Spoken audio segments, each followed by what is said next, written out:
presentation of Jessup Broadcasting, the sports leader in Southeast Georgia. World famous. The world famous Butch and Bob Show. Good morning. You are listening to the world-famous Butch and Bob Show right here on WIFO-FM in Jessup. Big Dog Country, 105.5 on your FM dial. Here we are on this first day of February, Monday morning. How you doing, Bob? I'm good. Well, let's get started. We got lots of guests today here on the show. Yep, we got the swim team in. Again, we got Coach Pruitt and Coach Oliver in with several swimmers. Again, they participate in the region meet. As everybody knows, we're in a new region. They finished second in the boys, fourth in the girls, but several individuals have qualified for the state meet in Atlanta at Georgia Tech University on Wednesday. So, Coach Pruitt, I'll turn over to you and tell us all about what's taking place Wednesday and introduce the swimmers you got in the studio with us today. Absolutely. Good morning, and thanks for having us. This morning I have with me Braxton Westbury, Luke Hendricks, Ben Thomas. We're actually missing Jack Trapnell. He'll be traveling with us Wednesday to go to the state meet as well. And then we have Coach Oliver. Just want to say, first of all, kind of going back to the region competition that took place last week, for our boys to come in second place in the region against teams that are much larger than us, have so many more swimmers than us, but for our guys to go out, and out of those four gentlemen that I just mentioned, to score enough points to come in second place was just a phenomenal feat. They did a great job. They've been competing against larger teams all year, and so everything kind of comes together here at the state meet whenever we go Wednesday, and we'll see a lot of great swimmers from around the state. We've got two relay teams with these same gentlemen that have qualified, the 200 freestyle and then the 400 freestyle as well. Ben has qualified in the 50-yard freestyle as an individual, as well as the 100-yard freestyle as an individual. And then Luke also qualified in the 200 freestyle. And so it's one thing to qualify for state. That's very difficult to do, but then to also do it as an individual. So those two young men to compete on an individual level is going to be a lot of fun to watch. Ben, and the thing about these young men, we've still got time with them. They've got another year or two. Ben's a sophomore this year.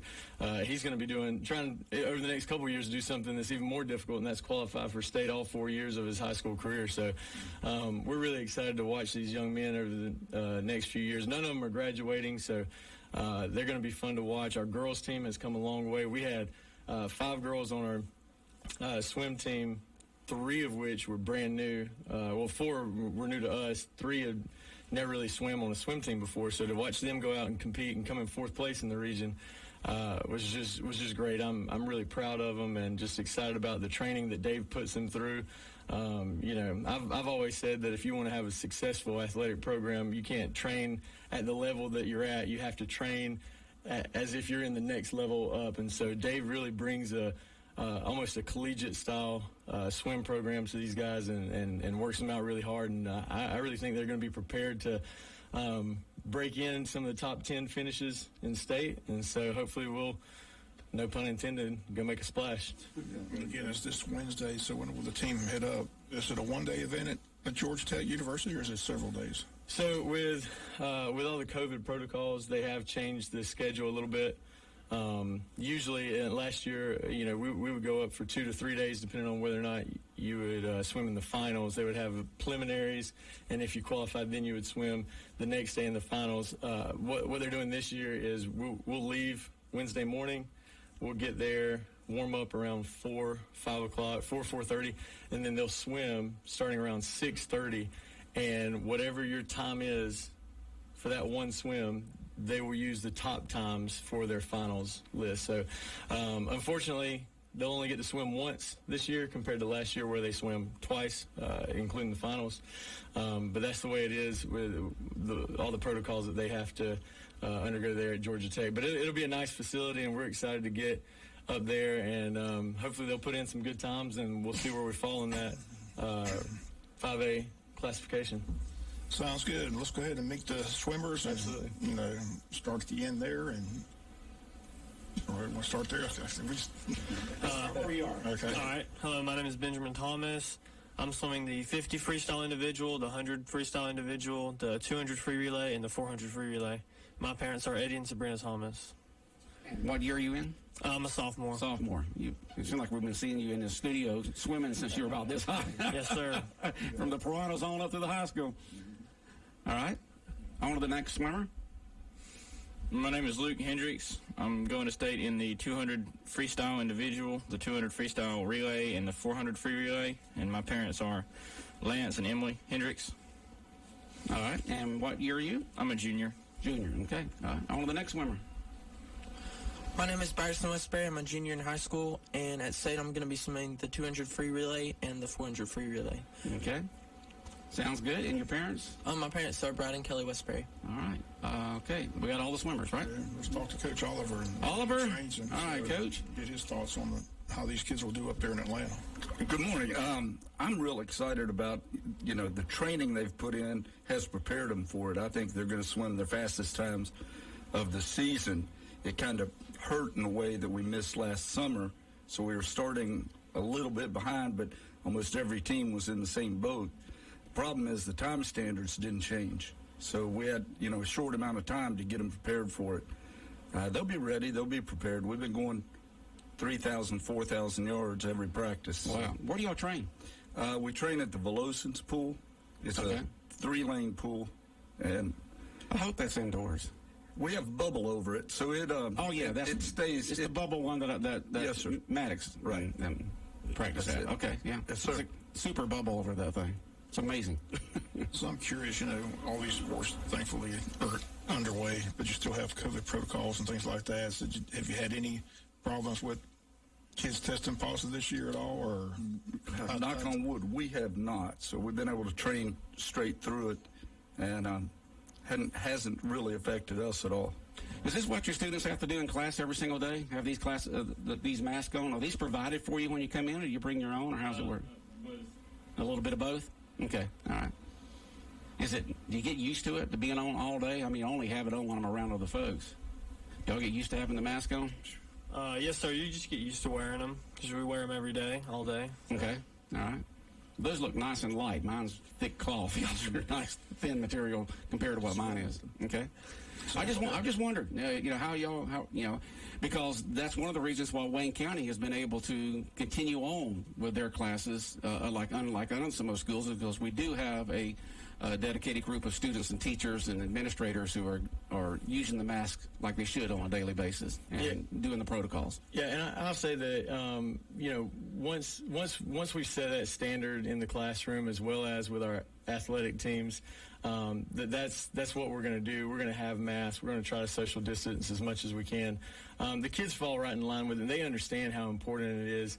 I sat in a meeting yesterday with the state officials getting ready for the state swim meet, and they have a lot of protocols for us to be aware of whenever we get there to Georgia Tech. But they know how important it is, and so they fall right in line. I mean, I have a 5-year-old at home, and he knows that whenever we go somewhere, he throws it on. If you just teach him that's what they have to do. Yeah, that's what my grandsons do. Mm-hmm. It's like putting on a seatbelt. Put on the seatbelt. The mask is it's just automatic. Well, we appreciate y'all coming in. Wish y'all the best of luck. I'm sure you'll give us the results as soon as we get them. But again, congrats on the second place finish in the region. And as you mentioned, it's a tough region. A lot of sports and basketball teams are fine. I mean, veterans and Warner Robins, they've got some athletes, that's for sure. Well, like I said, coffee as well. We roll up to these, swim meets, and we get ready, and we bring out four guys to match up against, some of their 20 rosters. The girls are in the same boat. So when you consider that every event in a swim meet, if you go boys and girls, you're looking at 22 different events, and you can only swim 4. Each swimmer can only swim 4 events. So you kind of have to place them right in the events that they're going to do best at, but the events that you don't have anyone for, you're not scoring any points. Yeah. So those other teams are automatically getting points that we can't even compete for. So that's why we encourage our middle schoolers and young kids in the county. We've got some great coaches, and with our rec swim, get involved with those guys, because if there's a sport that you can make a splash in and really affect at a young age, even as a freshman. We've had a couple of freshman girls come in this year, their first time ever swimming. And Brooklyn Hankins is one that went to the region meet, and she medaled and came in third in one of her events. So, yeah, you can definitely make an impact at Wayne County High School as an underclassman through the sport of swimming. Okay. Sounds good. Good luck, guys. Thank you. Thank you. All right. All right, we'll be back aboard the world-famous Butch and Bob Show in just a moment. Hopefully, in just a few moments, we'll have State Representative Stephen Meeks on the phone with us live from Atlanta. Take a step forward in the right direction in 2021 with a new career. Contact us here at WIFO-FM and WLOP-AM about our current openings for account executives, full-time or part-time. You will be trained to offer local businesses effective radio and digital advertising and marketing solutions. Salary plus commission. Call or text us to set up an interview at 912-427-3711. 912-427-3711. That's 912-427-3711. Call between 10 a.m. to 3 p.m. Monday through Friday and ask for Mr. Hubbard. Text us anytime. Begin the new year with a new career with WIFO and WLOP Radio. Jessup Broadcasting, an equal opportunity employer. WIFO 105.5 FM in Jessup, Big Dog Country Radio, 11 minutes after 8 o'clock. World-famous Butch and Bob Show for this first day of February. And, Bob, I guess we're waiting on State Representative Stephen Meeks to call in about 4 or 5 minutes. Yeah, he texted me, said he'd be around 8:15 before he'd get with us. So yeah, it's amazing how many up there in Atlanta meetings they have starting about 7 o'clock in the morning. You know, it's just boom, boom, boom. They go at it. But by the time they get through security and get to spitting in the cup and all that kind of stuff. Where's the spit tunes around here? You know, 100 years ago, they'd have had several things to spit in around there. Of course, I'm sure you'd had to take the tobacco out of it. Okay. All right. What's going on, Bob? Anything you want to talk about for State Representative Stephen Meeks calls in or anything? Not really. Not really? Nothing you want to talk about there? What's that cap you got on there? The Super Bowl that was in Atlanta? Super Bowl in Atlanta last year. Yeah. This is the Super Bowl week. I got my Super Bowl hat out from last year's trip to Atlanta. It was in Atlanta last year? Yep. I don't remember that, but and you didn't go to that, did you? I went up there for the week. I didn't stay for the Super Bowl. You didn't stay for the games, what it was. That's right. I went up for all the media stuff and all that kind of stuff. I stayed with my sister and went to I went to this media party, and media party was at the aquarium, so I went to the Super Bowl media party. The aquarium is something else out there in Atlanta. Radio Row. I said, had a good week, but I didn't stay for the game. I came on back for the game. Okay. Well, I guess if the Steelers had been in, you'd have stayed, but they weren't, so you didn't care. I had my reservation for Tampa for my Steelers, but once they got beat by Cleveland, I canceled those. But I don't have a Radio Row this year, though. They're not. No Radio Row. I was listening to Fox Sports this morning. No Radio Row. And the teams aren't even flying in. I mean, Kansas City's not flying in to the day of Saturday. Yeah, so they're coming in Saturday. They stay in that bubble there in Kansas City, and they'll fly in Saturday and then play, around 6:30 next night. They were talking about that on the AM 1370. It's sad that if you're a first-year Kansas City Chief player, you don't get the whole experience of the Super Bowl week. And no, you don't. So you got today on Monday the teams would be flying in. They'd have a few news conferences, and then tomorrow would be media day, and then you got the parties during the week for the media and for the dignitaries. And usually by Wednesday the teams are out there on the field concentrating on preparing for the game Wednesday, Thursday, Friday, Saturday. Of course, they've been doing that all this past week too. But all the AM 1370 hosts have got a bunch of guests lined up, so it should be still a fun week to listen to. Yeah. We'll have all kinds of celebrities and all that. Interesting, the Tampa Bay decided to wear white jerseys instead of the home red jerseys, but because Tom Brady's 4-1 in white jerseys, they opted for the white jersey. So Kansas City will be in red, and Tampa You got to be kidding white. me. No. Usually the home team has got their color on, the red or the blue or the whatever the case may be, the black. Can't go against success. 4-1 with the white jersey. 4-1 with the white. It's amazing superstitions and habits that athletes had. I mean, I know I had them when I ran track, but not like the pros in the college and the pros. I mean, some of those guys, they're wearing socks they haven't washed in 3 years. And then some of them do all kinds of, habitual things, ritualistic things before a game, and that's just the way they are. And it's just like this with him wearing that white. Yeah, a lot of superstitions with athletes. A lot of superstitions, yeah. And you really see that, they play that up big in the sports sports movies. If you're, any of it could be from baseball, football, whatever. If they're really getting into that locker room, they'll show those habits and those rituals that the athletes do before a game in their mind will help them win that game that day. But they do. So white jerseys for the Bucks, and they can be wearing the red.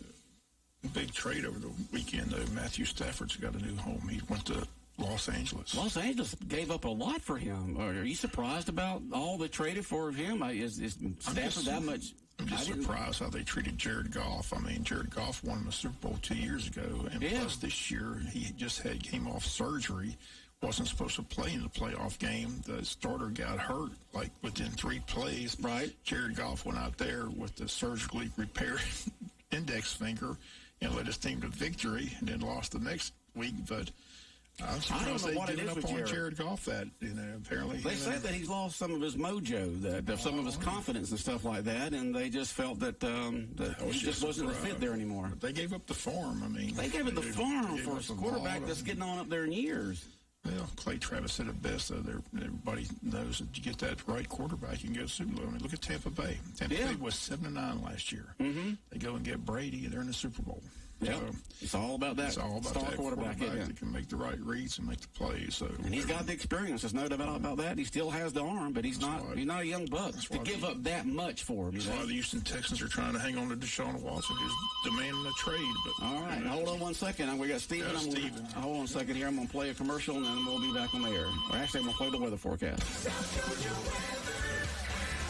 Here's your WIFO forecast. Today, cloudy, windy. Northwest winds 15 to 20, highs upper 40s. Mostly cloudy, windy 30 for tonight. Tomorrow, sunny, windy, highs low 50s, around 30 Tuesday night. Wednesday, sunshine mid-50s. Thursday, partly sunny, low 60s. Friday, partly sunny, a slight chance of showers, highs in the upper 60s. Saturday, mostly cloudy, 30% chance of showers, high low 60s.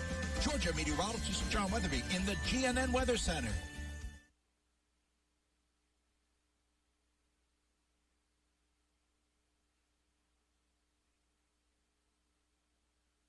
Big Dog Country Radio, WIFO 105.5 FM in Jessup. And, Bob, we got a special guest on the phone with us this morning. Let me plug you in here, and we'll get going with State Representative Stephen Meeks from Atlanta. Go ahead. I'm here. Stephen. Good morning, sir. Good morning. How are you doing today? I'm doing well. How are you? Very well. So, happy Monday. It's Mondays with Meeks. Apparently, you must have been tied up early this morning. I guess some news breaking for us, or what do you got for us? No, I was. I'm actually trying to get back to Atlanta. I'm headed back up early this morning. Had a couple things to do first thing, and but headed back up for the day 9 is the beginning, starting today of the 40-day session.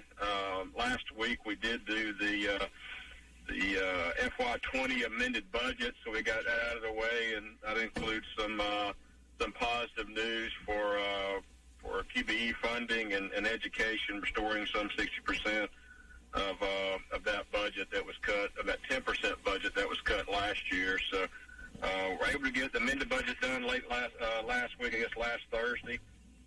One other thing that was included in that, Bob, that we frequently talk about is some funding for One Georgia Authority to establish a broadband infrastructure grant.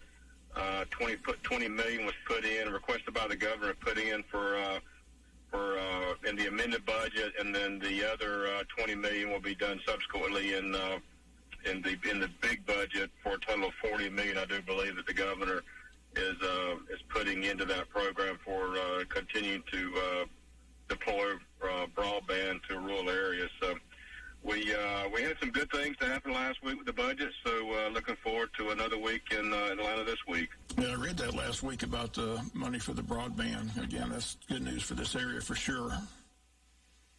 Right, and we had some other things that were included in that. I've already mentioned the QBE restoration funding that was cut 10%. So we restored 60% of that 10% cut. So I think currently we're right at 4% reduction scholarship, which was fully funded. A couple other things of note for folks in the area. One of the issues that we grapple with a good bit, obviously at the state level, is retention of employees in some of the departments. And the Department of Juvenile Correction, the juvenile correction officers have an approximately 97% turnover rate within the Department of Juvenile Justice, which is in the Department of Corrections, Department of Juvenile Justice. So what we're doing is doing a 10% pay increase to help slow the tide of turnover rate within that, and then Department of Correction officers will also receive a 10% targeted pay raise, and their turnover rate is actually nearly 35%. So we're trying to work through some of the turnover rate that's within the departments when it comes to the budget, and find ways to keep those employees within the department, because obviously we spend a lot of time on training, and then once we get them trained, sometimes they're hired out by other agencies making more money. So we're trying to take some steps to address some of those issues. And just joining us, State Representative Stephen Meeks on the phone with us. I'm curious, the big story last week, of course, was the representative who refused to take the test. Representative David Clark from Buford finally took it on Thursday. Do you know this man? I do. He, not quite sure why he opted to violate House rules that have been adopted in participating in the surveillance testing, which is testing that is part of a Georgia Tech program that they're doing for their students. Not sure really why the representative just refused to be tested, but we had a situation where our leadership was enough is enough, and making sure that we are being tested to protect those around us. And he was asked to leave the chamber initially. He didn't, and then subsequent to that, the speaker asked that he be escorted from the chamber, which ultimately happened. So he did get tested. I did see him back in the Capitol, I guess, Thursday. Yeah, Thursday he got tested and finally went in. But he says the tests are a waste of taxpayers' money and should be reserved for only people with COVID-19 symptoms. Call the speaker a dictator. I just wonder who's playing peacemaker up there between all the fuss and fun going on. That's all I want to know. It sounds like a crazy chamber. It does from time to time get that way. And, again, I go back to I don't really understand why. It's a part of a program that Georgia Tech had instituted for their students for testing, and they've offered it for the General Assembly to participate. We're tested twice a week to make sure that it's detected as early as possible for prevention of the spread, and that goes for, we have a good many of members in the chamber that have been there for a little while and are up in age. And we leave Atlanta, come home to our families. So we're doing due diligence and helping to protect the spread or prevent the spread as much as we can. We're still masking up, social distancing, as many of you have probably seen on the broadcast from the chamber floor. It's a scant number of members on the floor in the House. We're up in the chamber. I'm sitting up in the chamber, up in the gallery of the chamber. And then other members around in room 341 off the chamber floor. So we're doing what we can. I continue to urge those that I talk with to practice the social distancing, wash hands, and mask up to help prevent the spread. Well, the key is to be able to have the entire session. Like I said last time, y'all had to shut down the session. That's why they made the amended budget quickly too. So they're making preparations just in case things go haywire. That you're absolutely right, Bob. And in the event that we do continue, or in the event that we do see increased numbers and are not able to continue session, we wanted to make sure we go ahead and put the amended budget on a fast track. The Senate, I anticipate, will do that this week and get to the conference where we can get the final amended budget out in the event we do have some issues. But wanted to, on that note, we've talked a good bit about the vaccine being administered across the state, And as of late last week, I do believe Friday, Georgia has administered some 887,000 plus doses of the vaccine, which is more than two-thirds from what has been shipped by the federal government. So we're in really good shape there. That 67% or two-thirds of what we've received is actually outpacing the national average, which is right at 56%. So we're doing really well and working with the partners to get the vaccines administered. And I do believe that more than 25% of the 65 and older age group has been administered the vaccine, and that's highest of the 16 states that are currently reporting within that age data bracket. So we'll continue to work to get those out. Dr. Kathleen Toomey and the governor are working very diligently to make sure that rollout is as smooth as possible. We know there's been some confusion, and they are working very diligently to make sure that we get those out as much as possible. So you're hearing good things about the state rollout. I saw a story where one county supposedly gave it to the teachers before they gave it to the elderly, and they're being punished. You know anything about that? Just in terms of the headline, Bob, I've not talked to anyone specifically from that community to find out why that decision was made. But obviously, the protocols that are rolled out by the Department of Public Health, and urging those to follow those protocols and who are being administered and in what phase each group is administered the vaccine.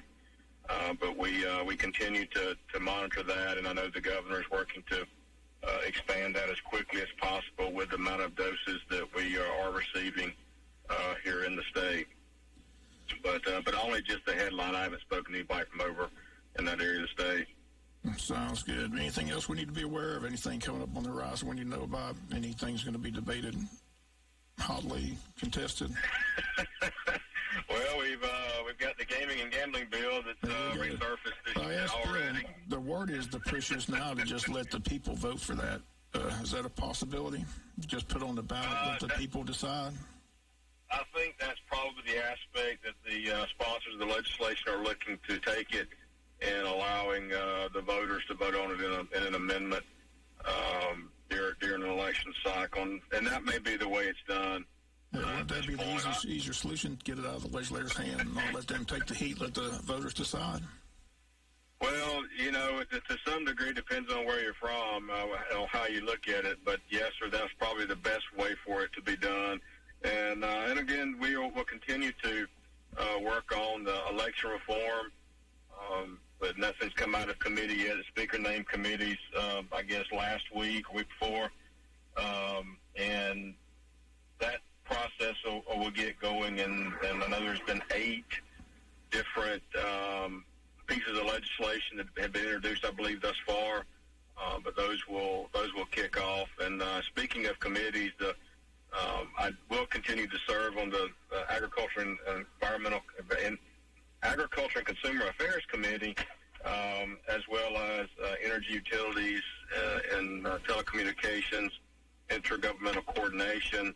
And then I was also asked to serve on Appropriations Full Committee and one of the subcommittees of General Government, along with a Small Business Development Committee. So we hope to see some exciting things come out of that committee and helping our small businesses grow and flourish, which are the backbone of our state. So it'll be a busy session. Looking forward to it as we kick into high gear here before long. And when another big topic was election reform. We had the story last week where the governor's proposed the voter ID for the absentee ballots. Explain that, and do you see that passing quickly? I think it will be a part of a bigger piece of legislation that we pass. Obviously, the big controversy, or at least what was perceived during the general election and the runoff, is when we go in to vote in person, you're required to hand them an ID. My ID was scanned whenever I voted, and whenever the absentee ballots are submitted back, it's really a signature verification that is making sure that you are who you say you are. and there's been a lot of conversation about requiring a voter ID to be returned with the absentee ballot. You know, whenever I had some conversations with the Secretary of State's office, if you individually go on and request your absentee ballot, my understanding is there is a check of your identification with the information that you put into the system on the Secretary of State's website. That's tied back to your driver's license, and there is some check of that there. But we have instances across the state where large groups are requesting large numbers of absentee ballot applications be mailed out. So all that is done through the mail and not done through the Secretary of State's website. And there's concern there that we need to make sure that we know who is voting with that absentee ballot. Okay, Stephen. Always good to see you or to hear from you on Mondays with Meeks. Have a safe trip to Atlanta, and we'll look forward to talking to you next Monday. Thanks so much, y'all. Have a great week. Appreciate you. All right, thank you, Stephen. All right, Big Dog Country Radio, WIFO, 105.5 FM in Jessup. Well, Bob, that's going to wrap up the Butch and Bob Show this morning, unless you got something you want to say. Just the Super Bowl last year was in Miami, 2 years ago in Atlanta. 2 years ago in Atlanta. Okay. Time flies when you're having fun. That's right. Okay. Yeah.